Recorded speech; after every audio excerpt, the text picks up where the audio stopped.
Sound ব্ৰেকৰ next এটা sound দিবৰ কাৰণে অনুৰোধ কৰিলোঁ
বিশ্বাস এৰি ধৰ্ম এৰি 50 বছৰো আমি জীয়াই থাকিব নোৱাৰিম।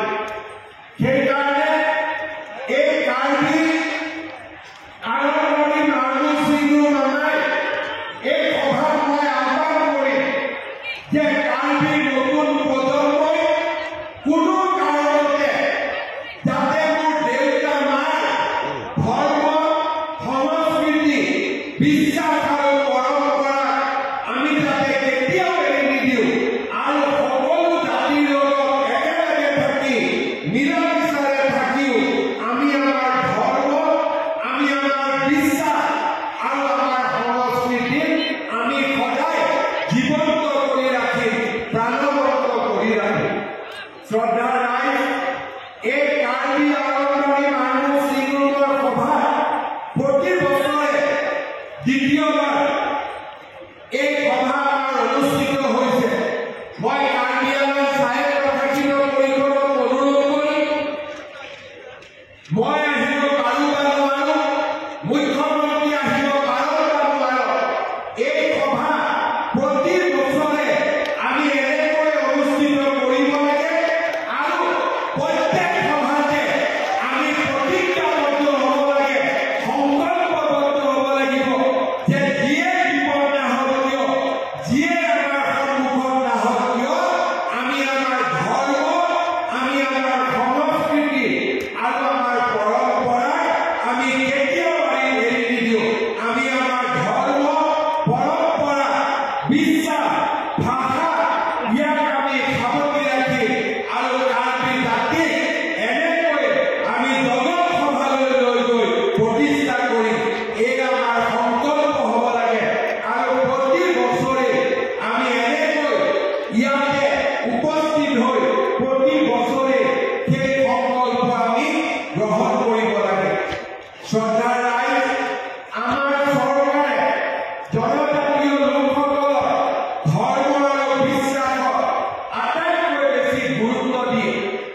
যোৱা কেইদিনমানৰ পৰা এই বিভাগ নতুনকৈ আমি খোলাৰ পিছৰে পৰা আমাৰ অসমত যিমান ধৰ্ম আৰু বিশ্বাস আছে, বিশেষকৈ জনজাতীয় ধৰ্ম আৰু বিশ্বাস, এইসমূহ যাতে হেৰাই নাযায় তাৰ বাবে আমি নিৰন্তৰ প্ৰচেষ্টা কৰি আহিছোঁ।